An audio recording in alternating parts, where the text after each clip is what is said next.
Happy spring break PS 101 community. This is a school year that I will never forget. And although some might recall this season with stories of misfortune, I will recall this season with stories of fortitude and resilience. My hope is that you will too. Our teachers, our students, our families, we have as a community been resilient.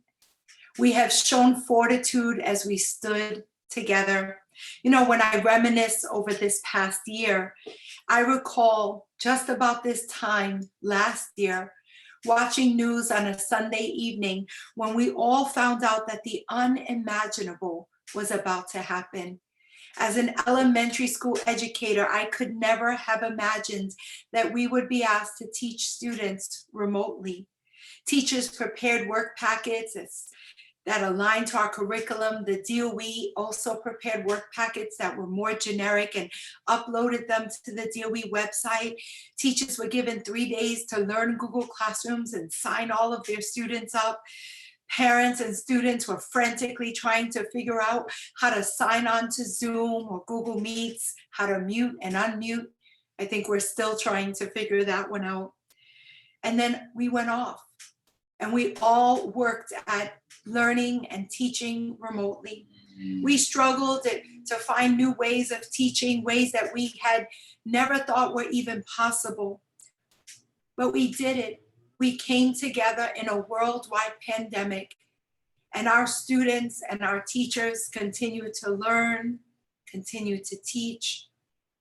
Who would have thought that we would face something like this in our lifetime?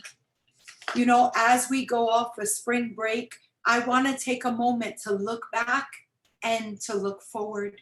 Before you go off and spend time rejuvenating, I would like to share some school updates with you. First and foremost, I am proud of our school community.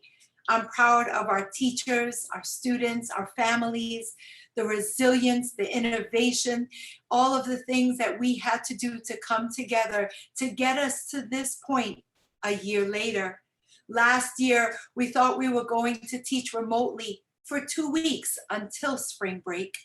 We didn't have a spring break last year, but this year we will. And I hope that this is a time for you to rejuvenate as a family, for teachers to rejuvenate and come back ready for the remaining part of this year. I want to thank our teachers for their hard work. I want to thank our students for their resilience and their dedication to their own learning engagement. I want to thank our families for doing whatever they needed to do to support their children, our students. When I think about us as a community, I think about a community that prides itself in being emotionally intelligent. Today is Social Emotional Day in the New York City Department of Education. And I have learned this past year that we can get through this together. We acknowledge that this has been a very difficult season for many. We've had family members, friends of those in the school community, on staff, and in our community, parents who have lost loved ones to this virus. Would you take a moment with me of silence as we show our solitude for those families? This has also been a very difficult season emotionally, mentally on many. Many have been traumatized, and we want to model the well-being that we want for one another. We don't want to add to individuals being traumatized or children being traumatized. We want to model that well-being for one another and our children. We want to take care of one another. Let's remember who we are. We are a community that stands together, that handles situations in an emotionally intelligent manner. And we will get through this pandemic. Together, we create the culture in our school that we all want. We all want the same thing. Let's work together toward that. We are going to change morning announcements to include all students that are in person and fully remote. It will be the PS 101 Be Informed news station. tuning on at 8:40 in the morning, led by our students. This will begin soon, and we want you to save some time, be alert, because we're going to send those dates out when it's going to begin. We'll send out the link to all families, so whether you're fully remote or in person, you can log on to our Be Informed news. As you know, and I want to share this guidance with you, that we have received new CDC and DOE social distancing guidelines. Parents are able to opt in to the learning preferences, whether they want to be in person or fully remote, from March 24th to April 7th. Any school changes will commence on April 26th or thereafter, within that week. And we want you to be aware of this, because right now we're looking at the percentage of families that are in person, the percentage of families that are fully remote, so that we reprogram the school accordingly. Our goal will be to attempt to bring all in-person students 5 days a week. We've been monitoring this weekly since November. And depending on social distancing requirements and staffing needs, we have been able to bring some students back in. Our challenges have always been around staffing, even more than space per se. Staffing has been our issue. You can put a classroom in the gymnasium, but you need a staff member to actually, a teacher to teach that class. That's been our issue as a school. We have to follow DOE and UFT agreement licenses and guidance. We are a New York City Department of Education school. But now with this new guidance of moving to 3 feet, we should be able to bring more students into the building. I have to say, nothing replaces students being in the building with their classmates, with their teachers. In this season and under the guidance of the DOE, we have provided a hybrid model and a fully remote model. We analyze these numbers by grade each week, along with staffing needs, but we recognize that students do need to be in a classroom with their teacher. And we're proud of the work that our teachers have done, and our families and our students this year. This is our goal. We all have the same goals, but we want to make sure that we're doing them safely and according to the guidance. You know, in November, we moved from an ABC model to AB. In January, we hired new teachers. Once funding was available, we offered 5-day to pre-K and students receiving ENL or SPED services. We offered in-person spots to students that were fully remote that really needed to return if we had the room, even after the opt-out period. And you know, we are constantly monitoring and revising what we are doing based on parent and teacher feedback. With the new guidance, 3 feet, while sitting in classes in the pods, we will be able to bring more students back. At PS 101, we have already analyzed our space, our staffing, and our students with this new guidance. With our current numbers, we will be able to reprogram the school to host all in-person students 5 days a week. Of course, that's with the numbers we currently have. With this opt-in period, parents may choose to come back who are fully remote. That is their right. Students who are in person may choose to go fully remote. So depending on the percentage of the changes, we will look at that after April 7th again. Please keep in mind that there are some challenges as we navigate this work together. Although we can accommodate 5 days a week at this time with the numbers we have, we want to make sure that if we need to open up new classrooms, that you are aware that some of those classes could be in the gymnasium, some of those classes could be in the auditorium. These classrooms could only be open if we have the staff, the teachers, to be able to open them. For lunch, the students still must remain 6 feet apart. And what we're finding is that we have a plan for instructional lunch. The blended remote teachers will come back as cluster teachers. Our intention is to provide these cluster specials for all students, including the fully remote students. It will mean that during lunch, we would have to divide the classes up. So currently, if a class has 10 students, in the new model, they may have 19 or 20 students. But for lunch, I have to go back to the 10 students.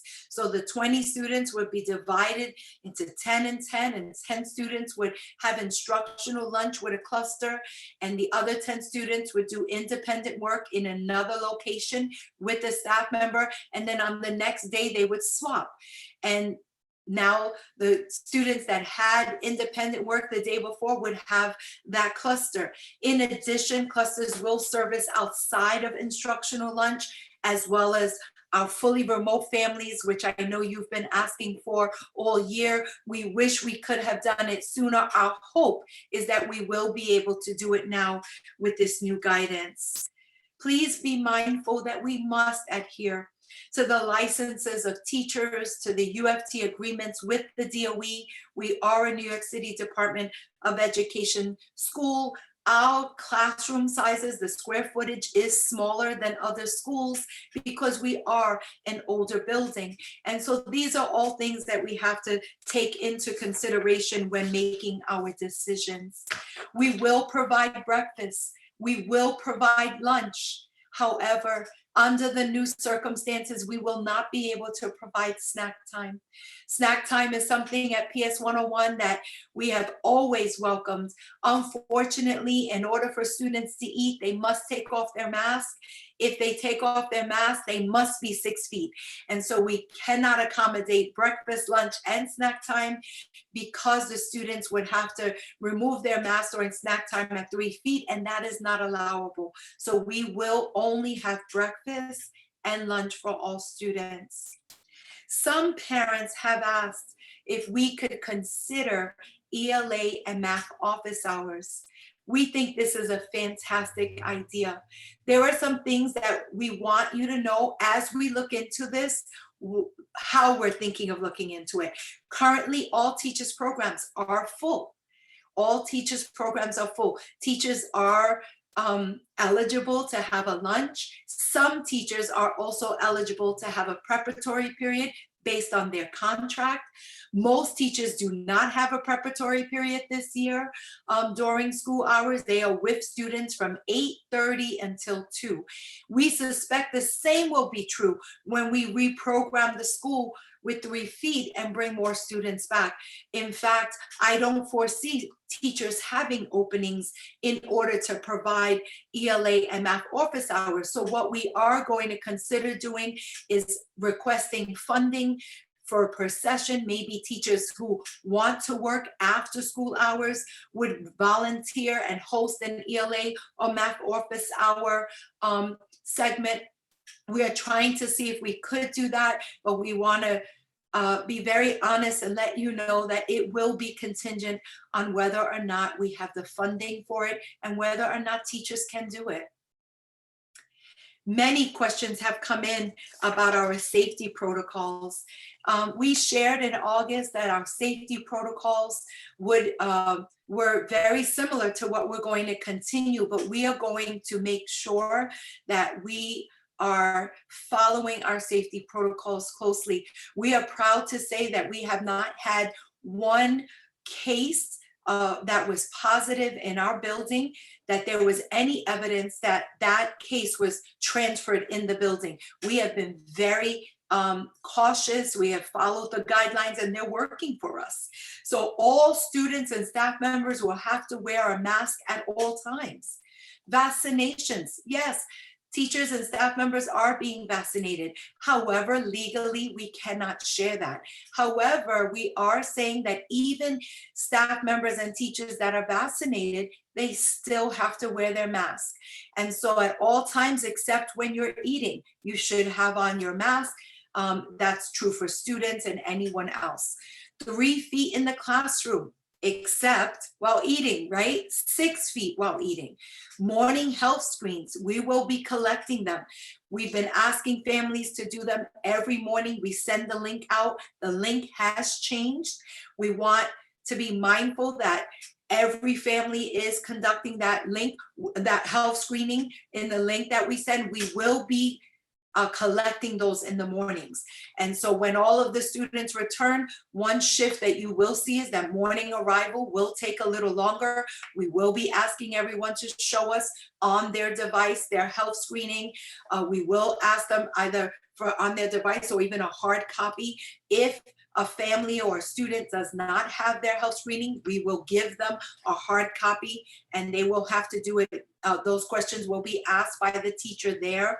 And so if there is a student that doesn't have their health screen in the morning, it will delay arrival and we will have to call that family. So we want you to be aware of that and just help us. Do your health screening each morning and bring it with you, or have your child bring it with them to school. We will continue our temperature checks. Every classroom has 2 air purifiers.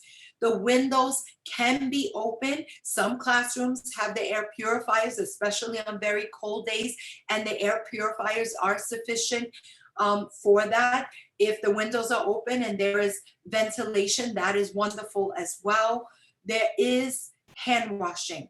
We have the teachers take the students to the bathroom by class twice a day, and that way teachers are able to encourage students to wash their hands and social distance in the bathrooms. Of course, in case of emergencies, we will allow a student to go to the bathroom.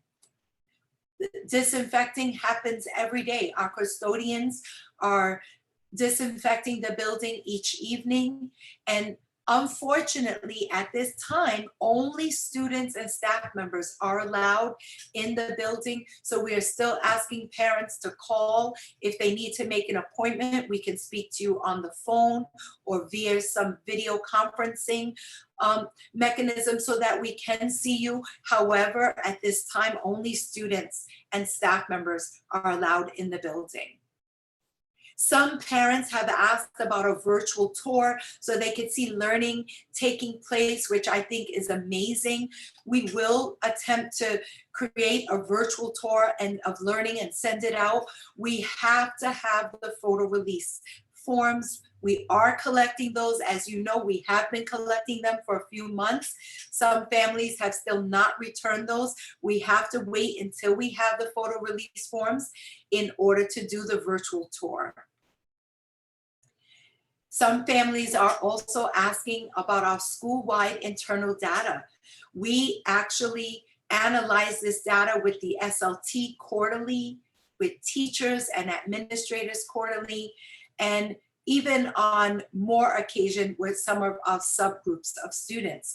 And so our assessments, they're collected quarterly. So we have math assessments after every math unit, writing assessments after every writing unit, and we assess reading comprehension and fluency 4 times a year.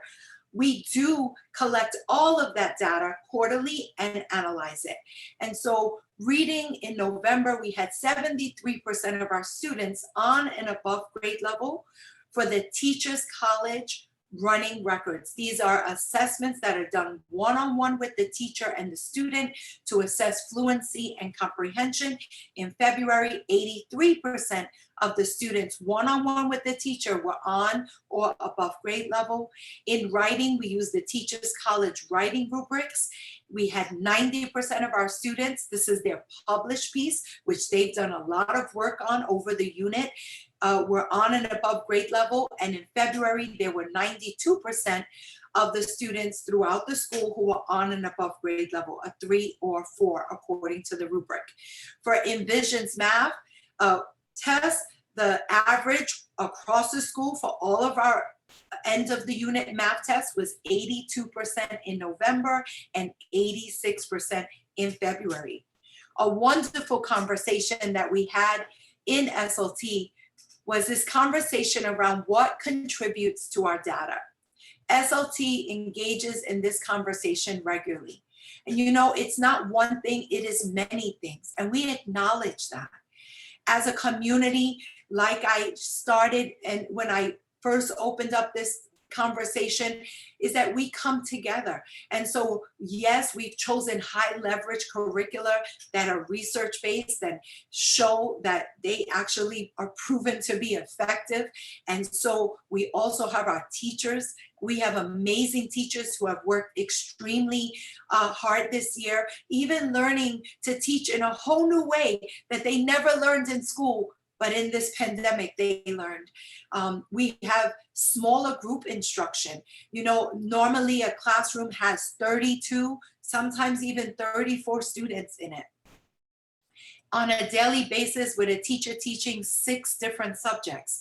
And so this year we have smaller group, especially for in-person, right? Even for the fully remote, when they break up in the subject areas to having smaller group instruction as well. So that's been a beautiful asset this year.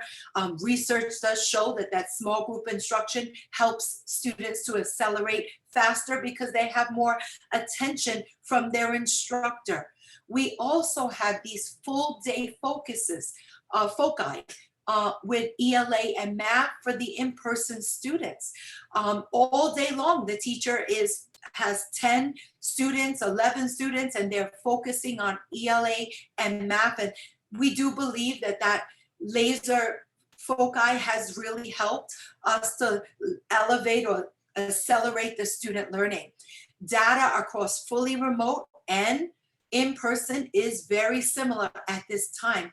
And we know more than ever, parents have been learning partners. As a school, we had parents as learning partners once a month, where parents would come in and teach a class. Now parents are doing this on a daily basis, and we acknowledge that. And we thank you. We thank every parent for all the hard work. We know it's difficult, and when we're past this season, we are hoping that you'll help your children with homework, but it won't be what it was this year. We understand that, but you have been amazing, and we thank you for that. We also acknowledge that some of our families have been able or privileged to have a tutor, and we are thankful for that. I put out a survey and I received 90 responses back, and 70% of our families indicated that they were able to secure a tutor, 70% of the 90 surveys. And they said that only 30% had done it in the past. And so we do acknowledge that it truly is a community effort. And of course, we can't forget our students. Students have been highly engaged and motivated in ways that are beautiful this year. And I believe that has contributed to our school data as well. Some families have asked about our school communication protocols. And we, want you to know, and we had shared this earlier in the year, but we want you to know that all of the staff emails are up on our website. You can email a teacher, set up a time to speak. Teachers have parent engagement time daily. We actually took a vote as a school community internally. The teachers took what they call an SBO vote, a school-based option vote, to make sure that we had parent engagement time for each teacher. It does vary, but please reach out to the teacher. Within 24 hours, they should get back to you. Of course, sometimes you might remember to email them at 2 a.m. They may not get back to you in the evenings because they're with their families, but the next day, at some point, they will get back to you. Reach out to our parent coordinator. What we're finding is that most of the situations that come into the school, if the family reaches out to the teacher and shares and asks for the help that they're asking the school for, the teacher is able to accommodate that. But Ms. Chevry is always here to help you.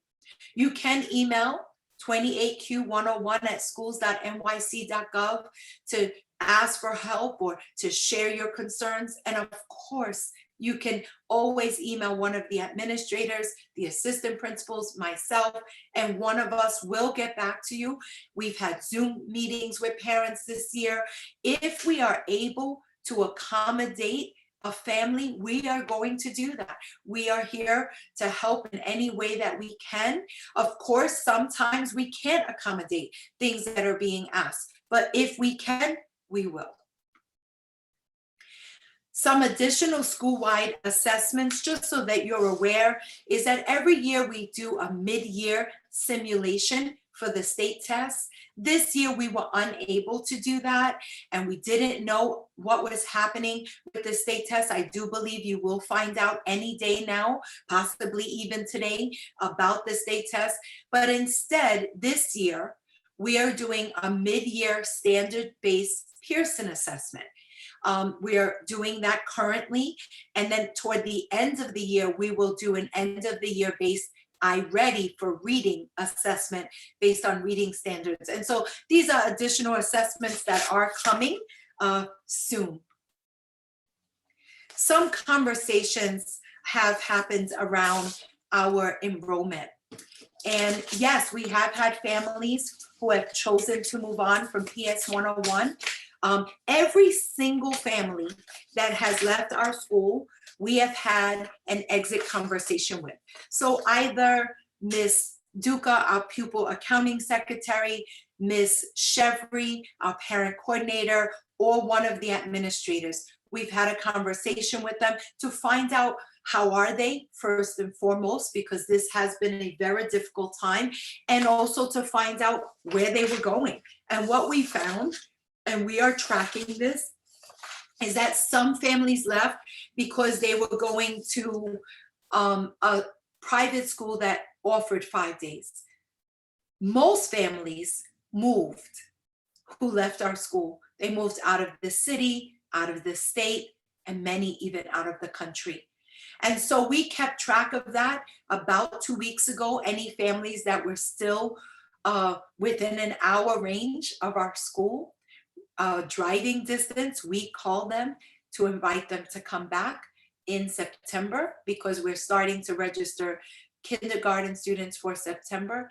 And at least 15 families are already registering to return to PS 101 in September.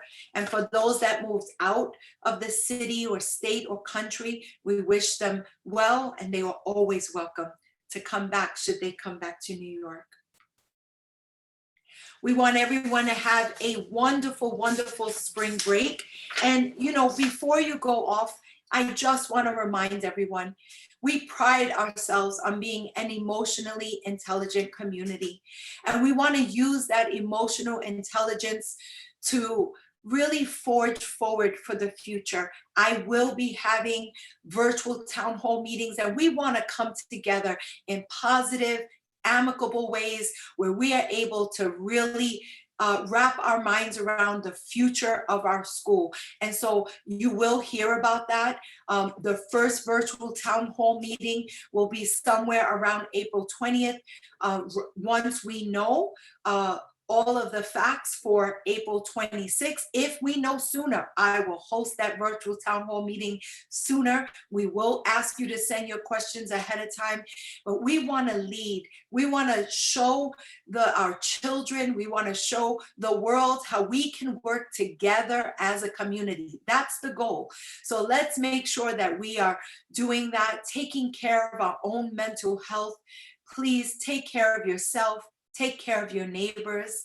Make sure that the members of our community that you are in contact with, that you are helping and guiding in any possible way so that we are all doing well. You know, people have been traumatized during this time, and we want to make sure that as we push toward the future, that we minimize any traumatization for anyone, adults or children. We thank you once again, PS 101. We will get through this, and we are looking forward to the future.